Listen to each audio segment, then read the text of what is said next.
नमस्कार साथियों, आज की हमारी इस ऑनलाइन क्लास में आपका पुनः स्वागत है। आज हम वापस से आपके लिए ऑब्जेक्टिव टाइप वाली क्वेश्चन की क्लास लेके आए हैं, जिसके अंदर जो रहेगा आज का हमारा टॉपिक विद्युत विभव और धारिता। तो यूनिट नंबर फर्स्ट का ही जो सेकंड चैप्टर है, जो विद्युत विभव और धारिता के बारे में अध्ययन किया होगा आपने। और उस चैप्टर के कुछ महत्वपूर्ण ऑब्जेक्टिव टाइप क्वेश्चन जो हैं, बहुत सारे ऑब्जेक्टिव पेपर के अंदर आते हैं इसके अंदर से, और बहुत ही महत्वपूर्ण टॉपिक है दोनों, विद्युत विभव और धारिता। तो इस यूनिट के कुछ और ऑब्जेक्टिव बचे हुए थे हमारे इस टॉपिक के, उन ऑब्जेक्टिव को अपन आज स्टेप बाय स्टेप एक के बाद एक विस्तृत रूप से समझेंगे। तो ऐसा जो ऑब्जेक्टिव है उनको इस तरीके से याद नहीं करना हमें कि केवल रट रहे हैं बैठ के, केवल पढ़ लिया कि ऑब्जेक्टिव का आंसर ये है वो है, इस तरीके से अगर रट्टा मार करके ना रहा तो वो याद नहीं रहता है। तो उसको ऑब्जेक्टिव को भी क्या करना, अपने को पेन कॉपी के अंदर हल करना है कि फॉर्मूले से वो बना कैसे है। तो इस तरीके से अगर ऑब्जेक्टिव को अपन पढ़ेंगे तो अपने को परमानेंटली याद हो जाएंगे और गलत होने की संभावना बिल्कुल कम हो जाएंगी। तो आइए हम आज की इस क्लास में अपने जो क्वेश्चन है वो स्टार्ट करते हैं। तो जो हमारा टॉपिक रहेगा आज का वो रहेगा विद्युत विभव और धारिता। तो ये विद्युत विभव और धारिता वाले चैप्टर के कुछ ऑब्जेक्टिव हैं जिनको हम समझेंगे इस चैप्टर के अंदर।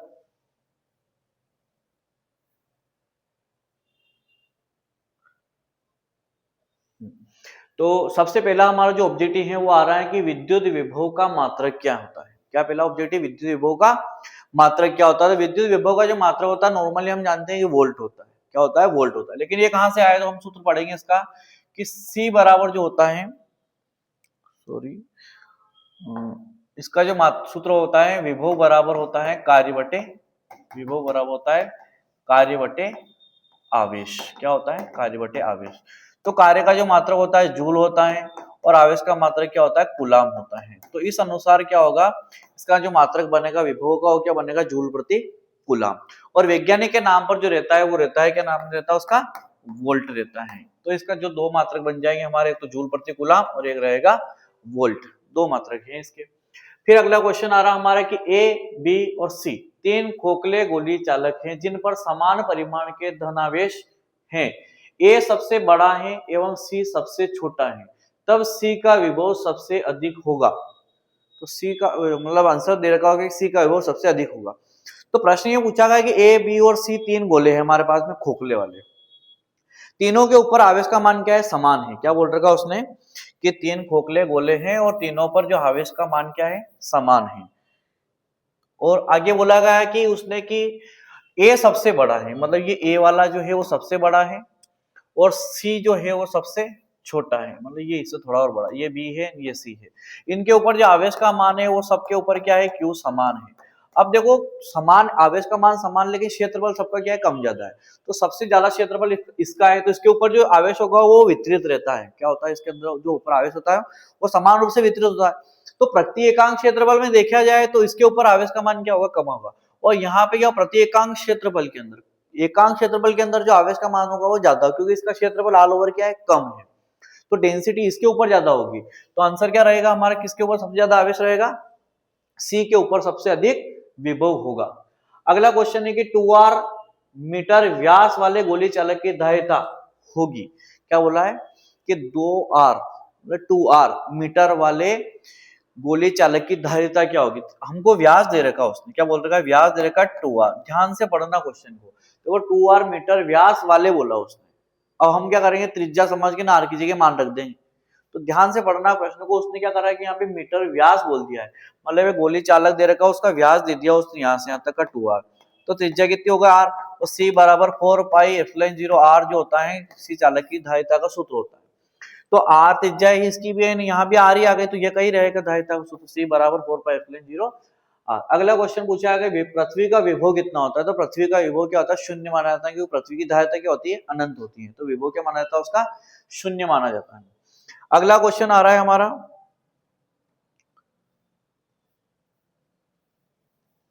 अगला क्वेश्चन जो पूछ रखा है कि बिंदु आवेश माइनस क्यू, क्या पूछ रखा है?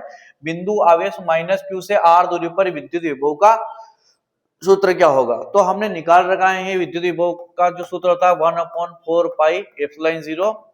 आवेश यहाँ माइनस क्यू बोला है इसलिए माइनस क्यू बटे में आर, ये होता है इसका फॉर्मूला, है ना। बिंदु आवेश से आर दूरी पर विद्युत विभव का फॉर्मूला तो माइनस क्यू लिया था, इसलिए हमने वहाँ माइनस का ध्यान रखना है कि विद्युत विभव एक अदिश राशि है और अदिश राशि है तो वहाँ माइनस को लगाना पड़ेगा, अपने को प्लस नहीं होगा दिशा के कारण, क्योंकि दिशा है ही नहीं इसके अंदर। दो विपरीत आवेश से आवेशित दो समांतर धात्विक चादरों के बीच विभवांतर v है। यदि उनके बीच की दूरी d अत्यंत अल्प हो तो उनके बीच विद्युत क्षेत्र की तीव्रता होगी। दो प्लेटें दे रखी है ना, और उनके बीच में विभवांतर क्या है, बीच विभवांतर क्या है, v है।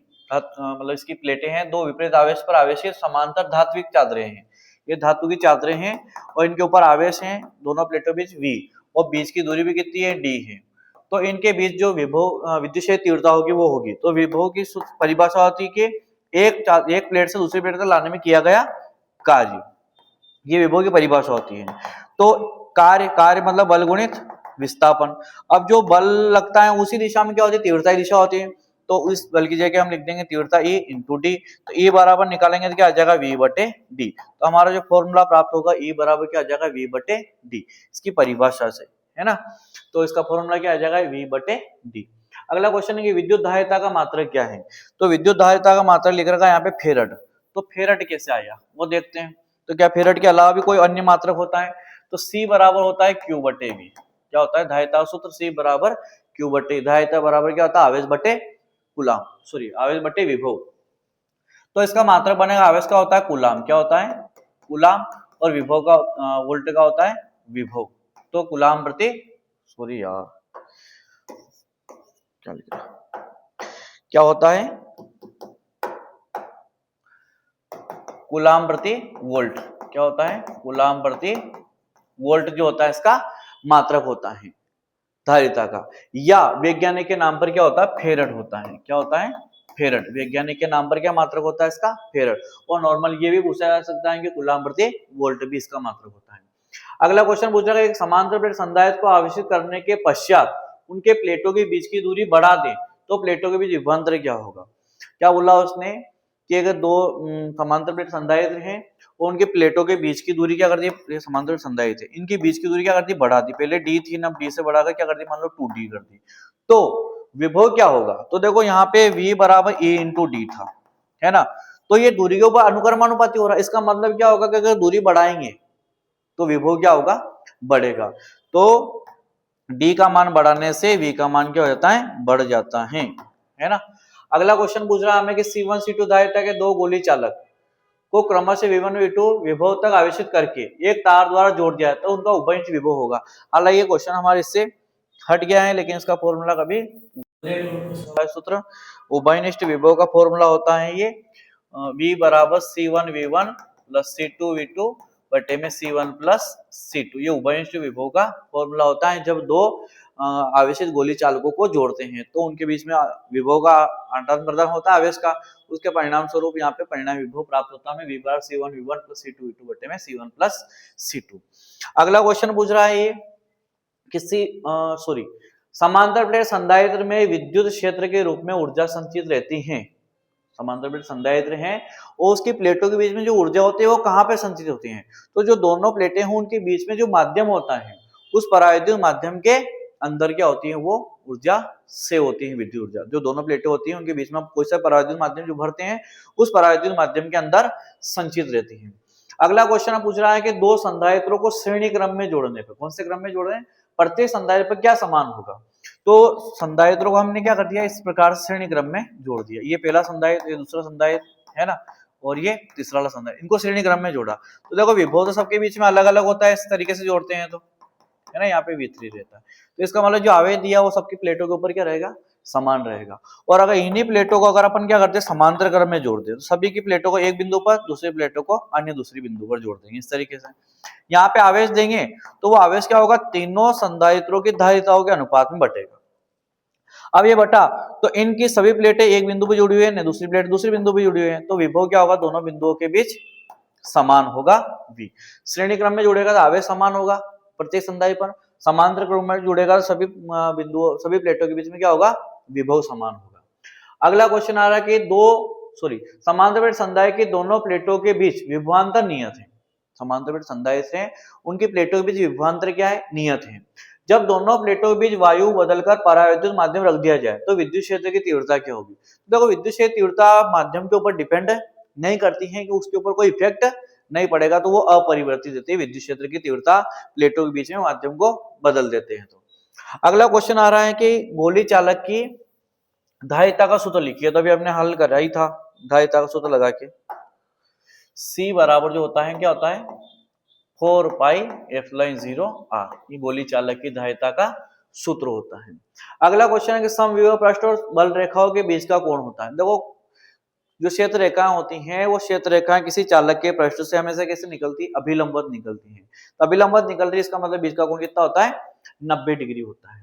अगला क्वेश्चन पूछा हुआ है कि विद्युत द्विध्रुव की निरक्षीय स्थिति में, कौन सी स्थिति में, निरक्षीय स्थिति में किसी बिंदु पर विद्युत विभव होता है। तो हमने पढ़ा था कि निरक्ष के जो विद्युत क्षेत्र तीव्रता निकाली थी, सॉरी विद्युत विभव निकाला था माइनस क्यू नहीं, ये था प्लस क्यू। तो यहाँ पे हमने बिंदु माना था और यहाँ से यहाँ तक की दूरी अंडर रूट में आर वर्ग प्लस एल वर्ग आई थी, ये भी अंडर रूट में आर वर्ग प्लस एल वर्ग। दूरी समान है, आवेश समान है, तो फिर हमने परिणामित विभव निकाला था, तो क्या आया था, वो शून्य आया था। तो निरक्षीय स्थिति में जो विभव होता है वो विद्युत द्विध्रुवीकरण क्या होता है, शून्य होता है। अगला क्वेश्चन पूछ रहा है हमें कि दो बिंदु आवेश Q एक दूसरे से 2a दूरी पर रखे हुए हैं, है ना, दो बिंदु आवेश हैं। एक ये मान लो कि, सॉरी इसको थोड़ा सा, क्वेश्चन पूछा हुआ है कि दो बिंदु आवेश, एक ये बिंदु आवेश एक बिंदु आवेश, दोनों एक दूसरे के कितनी दूरी पर 2a दूरी पर रखे हुए हैं, है ना, दोनों Q ही है।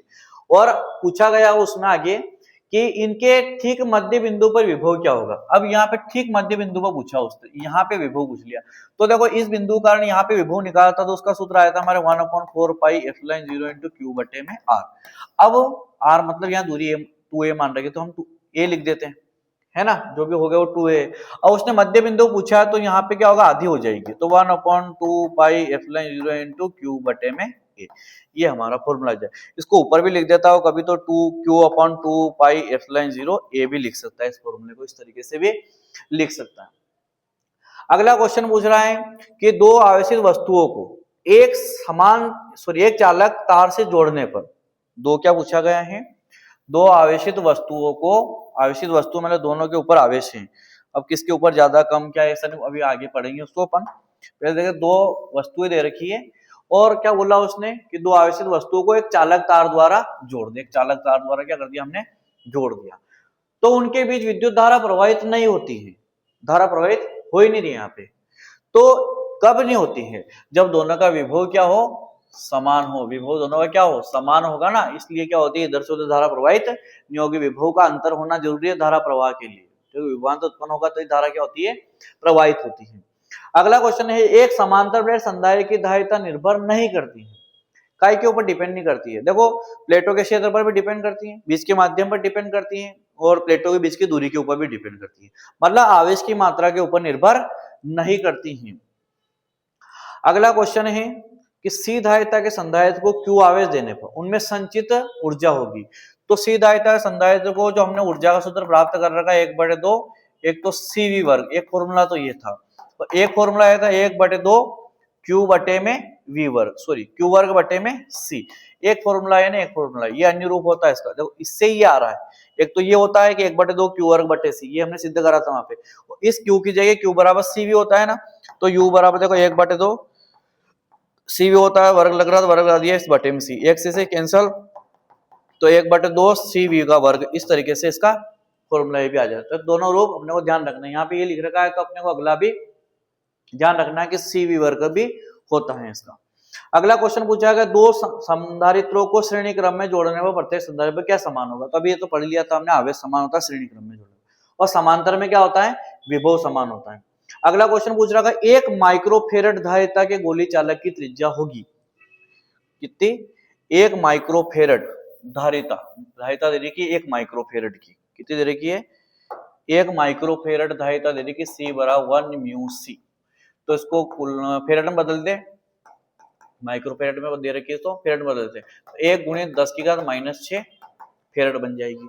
इसकी धारिता निकालनी है, सॉरी इसकी त्रिज्या निकालनी, क्या निकालनी है, इसकी त्रिज्या निकालनी है कि एक माइक्रोफेरेड धारिता की गोली चालक की त्रिज्या होगी, तो कितनी होगी निकाल के देखते हैं। तो C बराबर होता है 4 पाई एप्सिलॉन 0 r, है ना।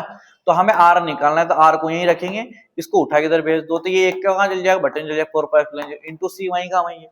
अब देखो इसका मान पता है हमें कितना होता है, 9 गुणित 10 की घात 9 होता है, और C का मान कितना है अभी हमने देखा हमारे पास 10 की घात -6। तो देखो 9 गुणित 10 की घात ये 9 प्लस का, ये 6 क्या है माइनस का, जब गुणा होता है तो घातें जुड़ती है, लेकिन एक प्लस की माइनस की घटेगी 3 ले जाएगी। इसका मतलब क्या आ जाएगा 9000 मीटर, या इसको किलोमीटर में बदले तो 9 किलोमीटर कितनी हो जाएगी इसकी त्रिज्या। एक माइक्रोफेरेड धारिता वाले गोली चालक की जो त्रिज्या होती है वो होती है 9000 मीटर, या केवल अपन उसको किलोमीटर में लिखे तो 9 किलोमीटर होती है। अगला क्वेश्चन पूछ रहा है कि संधारित्र की प्लेटों के बीच वायु के स्थान पर कुचालक माध्यम भरने पर धारिता क्या होगी। क्या बोला उसने कि समांतर प्लेट संधारित्र हैं, उसकी प्लेटों के बीच में क्या बोला है कि वायु के स्थान पर क्या भर दिया जाए, कोई कुचालक पदार्थ भर दिया जाए, तो धारिता पर क्या प्रभाव पड़ेगा। तो देखो C बराबर K एप्सिलॉन 0 A बटे D क्या होता है, K एप्सिलॉन 0, देखो K ऊपर आ रहा है, इसके अनुक्रमानुपाती हो रहा है वो, इसका मतलब K बढ़ाने से C का मान K बढ़ता है, माध्यम भर दिया कुचालक माध्यम, तो कुचालक माध्यम भर देते हैं ना, तो विभव घट जाता है, क्या हो जाता है विभव घट जाता है ना, विभव घट जाता है C बराबर Q बटे V होता है, विभव घटा धारिता क्या होगी बढ़ेगी, तो धारिता क्या हो जाती है बढ़ जाती है, अगर कुचालक माध्यम भर देते हैं तो वायु को हटा करके। अगला क्वेश्चन पूछ रहा है कि समांतर प्लेट संधाय की प्लेटों के बीच की दूरी बढ़ाने पर धारिता पर क्या प्रभाव पड़ेगी। तो ये वाला देखो दूरी के बटे में हो रहा है, व्युत्क्रमानुपाती हो रहा है, तो अगर दूरी बढ़ा दी है तो धारिता क्या होगी घटेगी, तो धारिता क्या हो जाती है घट जाती है। इन फॉर्मूले के द्वारा याद करना ऑब्जेक्टिव को भी, ताकि वो हमें याद रहे। अगला क्वेश्चन आ रहा है हमारा, अगला देखते हैं।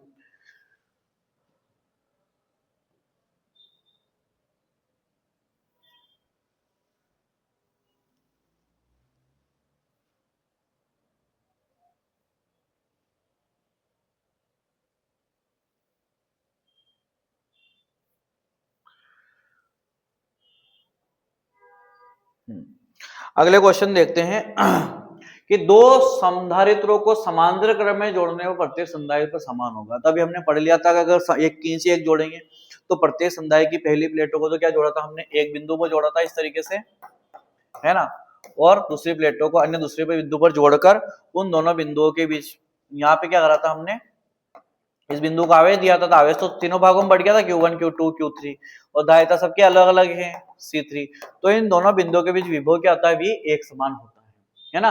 तो समांतर क्रम में जोड़ने पर विभव समान होता है और श्रेणी क्रम में जोड़ने पर आवेश समान होता है। कंफ्यूजन वाला क्वेश्चन, इनको चित्रों को माइंड में रखना अपने को, तो कभी कंफ्यूजन नहीं होगा।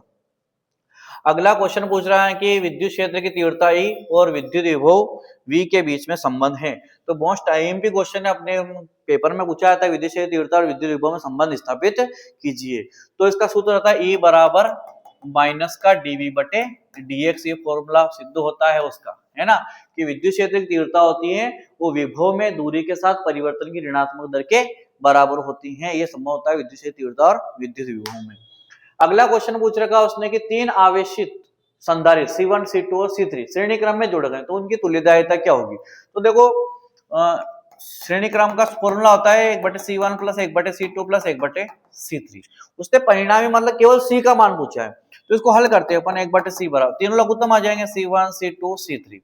तो देखो C1 का भाग लगाएंगे कैंसिल होगा तो क्या आ जाएगा C2 C3, C2 का भाग लगाएंगे C2 कैंसिल हो जाएगा क्या आ जाएगा C1 C3, और C3 का भाग लगाएंगे तो C1 ने C2 आ जाएगा। हमें केवल C का मान निकालना, तो उल्टा कर देंगे, ये पक्ष उल्टा होगा दोनों पक्ष उल्टे होंगे, इधर C1 C2 C3 और बटे में C2 C3 C1 C3 और प्लस C1 C2, ये हमारी परिणामी धारिता आएगी श्रेणी क्रम में।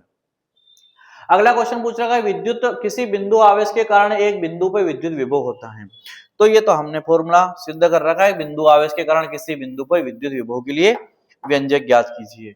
तो विभव का formula pi epsilon 0 into Q बटे में R, ये विभव का फॉर्मूला होता है। और ये नियतांक रहता है, तो अपन इसको ऐसा लिख सकते हैं कि जो विभव होता है वो दूरी के व्युत्क्रमानुपाती होता है, और तीव्रता जो होती है दूरी के वर्ग के व्युत्क्रमानुपाती। ये फॉर्मूले में डिफरेंस है दोनों के, जिससे तीव्रता के और विद्युत विभव के, उसमें दूरी का वर्ग रहता है, इसमें दूरी का वर्ग नहीं रहता है, तो ध्यान में रखना, ये कंफ्यूज हो जाते हैं यहाँ पे भी। अगला क्वेश्चन पूछ रखा उसने कि 4 माइक्रोफेरेड धारिता के संधारित्र को, कितने फेरेड के धारिता दे रखी है उसने, 4 माइक्रोफेरेड, है ना। तो इसको मैं फेरेड में कन्वर्ट कर देता हूँ, 10⁻⁶ का गुणा कर देता हूँ, सॉरी यहाँ बार-बार। अगला है 4 गुणित माइक्रोफेरेड दे रखा था, 4 गुणित 10⁻⁶ फेरेड कन्वर्ट कर दिया उसका -6 गुणा करके। अब आगे क्या बोला उसने कि 1 किलोवाट विभव तक आवेशित किया जाता है। अब विभव दे रखा उसने कितना, 1 किलोवाट, कितना देखा, 1 किलोवाट। तो 1 किलोवाट को चेंज करेंगे तो किलो में क्या होता है, 1000 होता है, मतलब 10⁻³ होता है, तो 10⁻³ वाट लिख देता हूं मैं, वोल्ट सॉरी। तो उसने बोला कि इसकी ऊर्जा क्या होगी। तो अभी हमने फॉर्मूला लिखा था इससे पहले कि आवेशित चालक की ऊर्जा सूत्र होता है 1/2 CV वर्ग होता है। एक तो दूसरा रूप था नहीं किया था, तभी अपने पास C ने V का मान था, इसलिए ये यूज कर लिया। तो देखते कितनी आती है, 2 गुणित C का मान कितना है, ये दे रखा हमको 4 गुणित 10⁻⁻6 गुणित V का मान कितना रखा है 10⁻³ है ना, और घात 2 लग रही है, मतलब 3 दूना कितना हो जाएगा 6। तो ये दोनों तो क्या हो जाएंगे कैंसिल, ये 2 से 2 दूना कैंसिल, तो U बराबर कितना आ गया 2 जूल। कितना आ जाएगा 2 जूल, मतलब 4 माइक्रोफेरेड धारिता और 1 किलोवाट विभव तक अगर इसको आवेशित करें संधारित्र को, तो वहां पे जो ऊर्जा होगी वो ऊर्जा कितनी होगी, 2 जूल ऊर्जा होगी। अगला क्वेश्चन पूछ रखा कि धारिता की इकाई होती है, तो धारिता की इकाई हमने पहले पढ़ ली है कि फेरेड होती है, और एक और क्या होती है, C बराबर Q/V, मतलब कूलाम प्रति वोल्ट भी होता है। तो कूलाम प्रति वोल्ट भी अपने को ध्यान में रखना है, कूलाम प्रति वोल्ट भी होता है। एक खोखले गोले के अंदर विभव होता है, तो कोई खोखला चालक है उसको अपन आवेश देते हैं, तो उसके अंदर जो होता है ना विभव, एक हर बिंदु पर विभव क्या होता है, एक समान होता है, और अंदर विद्युत क्षेत्र की तीव्रता क्या होती है, शून्य होता है, मतलब किसी टाइप का कोई विद्युत क्षेत्र नहीं होता है।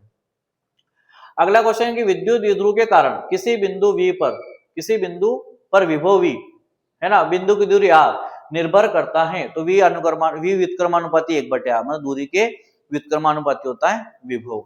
चालक के अंदर विद्युत क्षेत्र क्या होता है, तो चालक के अंदर विद्युत क्षेत्र क्या होता है, शून्य होता है, ये अभी हमने पढ़ लिया था। तो आज की हमारी क्लास में हमने जो 34 ऑब्जेक्टिव पढ़े हैं, तो आज की क्लास में बस इतना ही पढ़ेंगे, और अगली क्लास में इसके जो बाकी बचे हुए और भी क्वेश्चन है, जैसे रिक्त स्थान पूछे जाते हैं, सत्य असत्य पूछी जाती हैं, सही जोड़ी पूछी जाती है, तो हम ज्यादा बड़ी क्लास नहीं करते हैं, छोटी क्लास रखेंगे, और इसके जो बचे हुए क्वेश्चन है वो अगली क्लास में लेके आएंगे बहुत जल्द ही। तो आप इतने में इनका रिवीजन करेंगे, और बिल्कुल जिस तरीके से मैंने हल करके आपको बताया उसी तरीके से इनको हल करना है, तो अच्छे से याद हो जाएंगे, तो फॉर्मूले का यूज करते हुए हमें हल करना है। तो आज की क्लास में बस इतना ही। तो हमारे चैनल को आप लाइक और सब्सक्राइब करते रहिए। बहुत बहुत धन्यवाद, थैंक यू।